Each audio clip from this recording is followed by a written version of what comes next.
శ్రీ మహాగణాధిపతయే నమః, శ్రీమాత్రే నమః. మాచిరాజ్ భక్తి ప్రేక్షకులందరికీ నమస్కారం. మే 1వ తేదీ నుంచి మే 10వ తేదీ వరకు గ్రహాల సంచారం ఏ విధంగా ఉందో, గ్రహాల సంచారం బట్టి ఏ గ్రహాలు యోగిస్తున్నాయో ఏ గ్రహాలు యోగించటం లేదో, అనుకూలించే గ్రహాల అనుకూలత పెంచుకోవటానికి, ప్రతికూలత ఉన్న గ్రహాల ప్రతికూలత తగ్గింపజేసుకోవటానికి ద్వాదశ రాశుల వాళ్ళు ఎలాంటి పరిహారాలు చేసుకోవాలో, ఏ దేవీ దేవతల ఆలయ దర్శనం చేసుకోవాలో, ఏ మంత్రాలు చదువుకోవాలో, ఏ స్తోత్రాలు వినాలో, గోమాతకు ఎలాంటి ఆహారం తినిపించాలో, ఈ 10 రోజుల్లో మేషాది ద్వాదశ రాశులకి రాశి ఫలితాలు ఏ విధంగా ఉండబోతున్నాయో ఈ వీడియోలో మనం తెలుసుకుందాం. తదుపరి ధనుసు రాశి. ధనుసు రాశి వాళ్ళకి మే 1వ తేదీ నుంచి మే 10వ తేదీ మధ్యలో ఫలితాలను పరిశీలించినట్లయితే ఏ గ్రహాలు అనుకూలంగా ఉన్నాయి, ఏ గ్రహాలు వ్యతిరేకంగా ఉన్నాయి, గ్రహాల సంచారం ఎలా ఉంది, ఎలాంటి పరిహారాలు చేసుకోవాలనే విషయాలు పరిశీలిస్తే ప్రధానంగా సూర్యుడు ధనుసు రాశి వాళ్ళకి 5వ స్థానంలో సంచారం చేస్తూ వ్యతిరేక ఫలితాలు ఇస్తున్నాడు.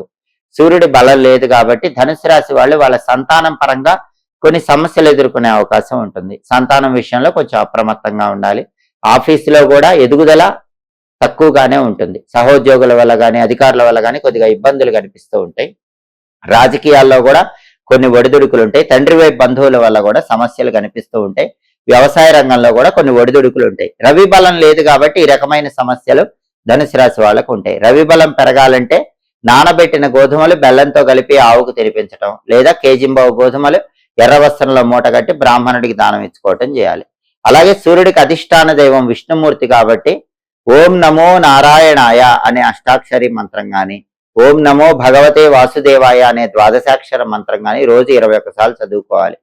దాంతో పాటుగా విష్ణు సహస్రనామ స్తోత్రం కానీ పంజర స్తోత్రం కానీ వినాలి.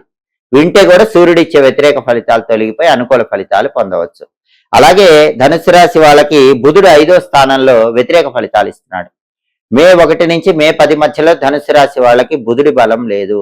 బుధుడు విద్యా ఉద్యోగ వ్యాపార కారకుడు కాబట్టి ధనుసు రాశి విద్యార్థులు బాగా హార్డ్ వర్క్ చేసి చదివితేనే మంచి ర్యాంకులు వస్తాయి, లేకపోతే ఎడ్యుకేషన్ పరంగా ఇబ్బందులు ఉంటాయి.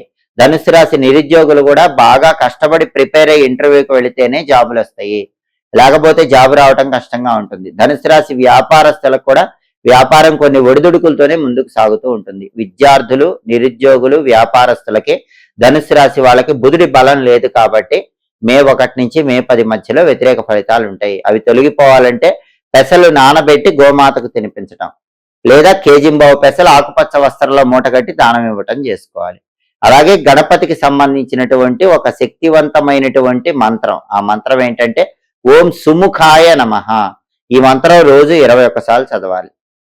సంకటనాశక గణేష స్తోత్రం కానీ, గణేష పంచరత్న స్తోత్రం కానీ వింటూ ఉండాలి. అప్పుడు బుధుడు ఇచ్చే వ్యతిరేక ఫలితాలు తొలగిపోయి ధనుసు రాశి వాళ్ళు అనుకూల ఫలితాలు పొందవచ్చు.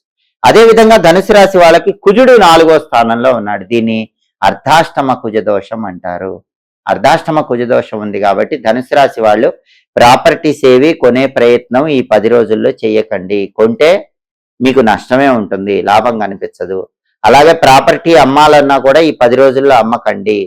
మీరు అమ్మినా కూడా మీకు పెద్ద ఉపయోగం ఉండదు. భూములు, గృహాలు, స్థలాలు, పొలాలు, అపార్ట్మెంట్లు ఇలాంటివి కొనటానికి కానీ అమ్మటానికి కానీ ధనుసు రాశి వాళ్ళకి ఈ 10 రోజుల్లో బలం లేదు. రియల్ ఎస్టేట్ కూడా డల్గానే ఉంటుంది. అప్పులు ఇవ్వకుండా జాగ్రత్త పడండి. మీ సోదరులతో జాగ్రత్తగా మాట్లాడండి. బ్రదర్స్ తో గొడవలు అయ్యే అవకాశం ఉంది. వీటికి కారణం అర్ధాష్టమ కుజదోషం ధనుసు రాశి వాళ్ళకి మే 1 నుంచి మే 10 మధ్యలో ఉంది. ఆ దోషం తొలగిపోవాలంటే నరసింహస్వామి ఆలయ దర్శనం చేయాలి. ప్రతిరోజు ఓం నమో నారసింహాయ అనే మంత్రం 21 సార్లు చదువుకోవాలి. ఒక్కసారి నరసింహస్వామి ఆలయ దర్శనం చేసి అర్చన గాని అభిషేకం గాని చేయించుకొని వచ్చి రోజు ఈ మంత్రం చదివితే అర్ధాష్టమ కుజదోష తీవ్రత తగ్గుతుంది. అప్పుడు ఈ వ్యతిరేక ఫలితాల నుంచి బయటపడచ్చు. అలాగే కందులు నానబెట్టి బెల్లంతో కలిపి ఆవుకు పెట్టడం, లేదా కేజింబావు కందులు ఎర్ర వస్త్రంలో మూటగట్టి దానం ఇవ్వటం ద్వారా కూడా అర్ధాష్టమ కుజదోషం నుంచి బయటపడవచ్చు. అలాగే శుక్రుడు 6వ స్థానంలో వ్యతిరేక ఫలితాలు ఇస్తున్నాడు. శుక్రుడు 6వ స్థానంలో ఉండటం వల్ల ధనుసు రాశి వాళ్ళకి ఏం జరుగుతుందంటే ఎక్స్పెండిచర్ పెరుగుతుంది. రూపాయి ఖర్చు పెట్టాల్సిన చోట 10 రూపాయలు ఖర్చు పెట్టే అవకాశం ఉంటుంది. కళారంగంలో కూడా కొత్త అవకాశాలు రావటం ఆలస్యం అవుతూ ఉంటుంది. భార్యాభర్తల మధ్య చిన్న విషయాలకే గొడవలు అయ్యే అవకాశం ఉంటుంది. టెక్స్టైల్, లేడీస్ ఎంపోరియం, బొటిక్ లాంటి వ్యాపారాల్లో కూడా పెద్ద లాభాలు ఏవి కనిపించవు. 6వ స్థానంలో శుక్రుడు వ్యతిరేక ఫలితాలు ఇస్తున్నాడు కాబట్టి అవి తొలగిపోవాలంటే నానబెట్టిన అలసందల ఆవుకు పెట్టడం, కేజింబావు అలసందలు తెల్లటి వస్త్రంలో మూటగట్టి బ్రాహ్మణుడికి దానం ఇచ్చుకోవటం, వీటిలో ఏదైనా చేయాలి. అలాగే రాజరాజేశ్వరి అష్టకాన్ని వినాలి. శుక్రుడికి అధిష్టాన దైవం రాజరాజేశ్వరి దేవి. రాజరాజేశ్వరి అష్టకం వినటం, అలాగే ఓం శ్రీ రాజమాతంగ్యై నమః అనే మంత్రాన్ని రోజు 21 సార్లు చదువుకోవటం చేయాలి. ఓం శ్రీ రాజమాతంగ్యై నమః ఈ మంత్రం చదువుకుంటూ ఉంటే శుక్రుడిచ్చే వ్యతిరేక ఫలితాలు తొలగిపోయి ధనుసు రాశి వాళ్ళు అనుకూల ఫలితాలు పొందవచ్చు. కాబట్టి 10 రోజుల ఫలితాలు చూసే 4 గ్రహాల్లో ధనుసు రాశి వాళ్ళకి రవి, బుధుడు, కుజుడు, శుక్రుడు 4 గ్రహాలు కూడా యోగించటం లేదు. ఏ గ్రహము యోగించడం లేదు. కాబట్టి 10 రోజుల ఫలితాలు చూసే ఈ 4 గ్రహాలకి సంబంధించిన పరిహారాలు ధనుసు రాశి వాళ్ళు చేసుకుంటే అప్పుడు ఈ 10 రోజుల్లో వ్యతిరేక ఫలితాలు తొలగింపజేసుకుని అనుకూల ఫలితాలు అందిపుచ్చుకోవచ్చు. సహజంగా ఎప్పుడైనా ఎక్కడైనా ఇంటి నిర్మాణం జరిగేటప్పుడు కానీ ఇల్లు పూర్తయిన తర్వాత కానీ వాస్తు దోషాలు ఉన్నాయేమో అనే సందేహం అందరిలో ఉంటుంది. అయితే ఈ వాస్తు దోషాలను ఎలా చూసుకోవాలో, వాటికి ఎలాంటి పరిహారాలు చేసుకోవాలో, అసలు వాస్తు దోషాలు లేకుండా ఉండాలంటే శంకుస్థాపన సమయంలోనే ఎలాంటి ముఖ్యమైన నియమాలు పాటించాలో అగ్నిపురాణం 40వ అధ్యాయంలో చెప్పారు. అగ్నిపురాణం 40వ అధ్యాయం ఏం చెప్తుందంటే, ఒకప్పుడు బ్రహ్మదేవుడి ముఖం నుంచి ఒక భయంకరమైనటువంటి ఆకారం బయటకు వచ్చింది.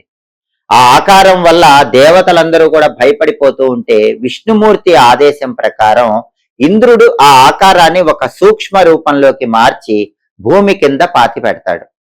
ఆ ఆకారమే వాస్తు పురుషుడు అని అగ్నిపురాణం 40వ అధ్యాయంలో చెప్పారు.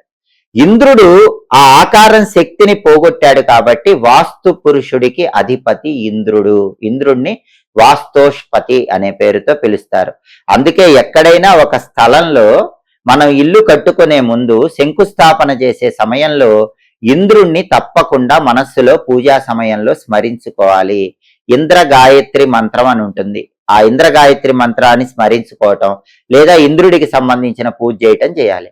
అయితే అగ్నిపురాణం 40వ అధ్యాయం ప్రకారం ఎవరైనా సరే ఒక స్థలంలో ఇంటి నిర్మాణం చేసుకునేటప్పుడు ఆ స్థలం అనేది దీర్ఘ చతురస్రాకారంలో గాని చతురస్రాకారంలో గాని ఉండాలని అగ్నిపురాణంలో చెప్పారు. అంటే మనం తీసుకునే బిట్ అనేది స్క్వేర్ బిట్ అయి ఉండాలి లేదా రెక్టాంగిల్ బిట్ అయి ఉండాలి. 1,00,000 మంది జనాభా దాటితే మాత్రం ఈ నియమం వర్తించదని అగ్నిపురాణంలో ఉంది.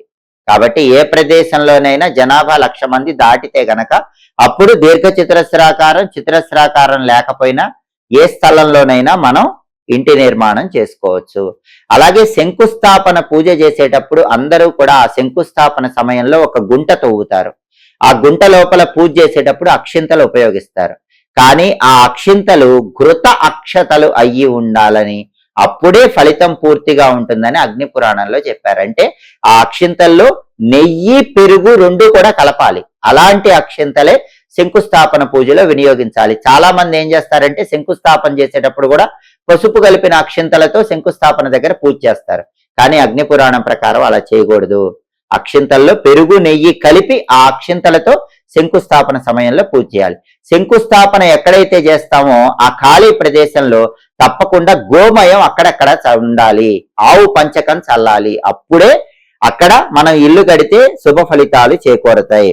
అలాగే ఇంకొక ముఖ్యమైన విషయం ఏంటంటే, ఎప్పుడైనా సరే ఇంటి నిర్మాణం ప్రారంభించే ముందు శంకుస్థాపన జరుగుతూ ఉంటే ఆ స్థలంలో దక్షిణం వైపు తప్పనిసరిగా యమధర్మరాజుకు నైవేద్యం పెట్టాలి.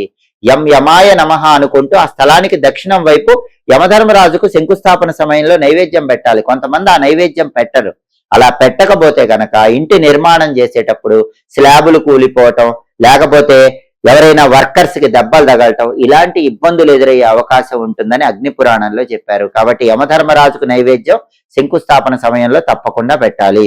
అలాగే ఆరోగ్య దేవతలని కొంతమంది ఉంటారు, అనారోగ్య దేవతలని కొంతమంది ఉంటారు. అనారోగ్య దేవతలు ఆ స్థలంలో మనం ఇల్లు కట్టుకున్నాక అనారోగ్యం కలిగింపజేయకుండా ఉండటానికి శంకుస్థాపన సమయంలో అన్నం వార్చిన గంజిని కూడా ఆ శంకుస్థాపన దగ్గర నైవేద్యంగా సమర్పించాలి. అలాగే మనం ఎక్కడైతే శంకుస్థాపన చేసుకుంటూ ఉంటామో ఆ ప్రదేశంలో తప్పనిసరిగా బ్రహ్మస్థానము అని ఉంటుంది.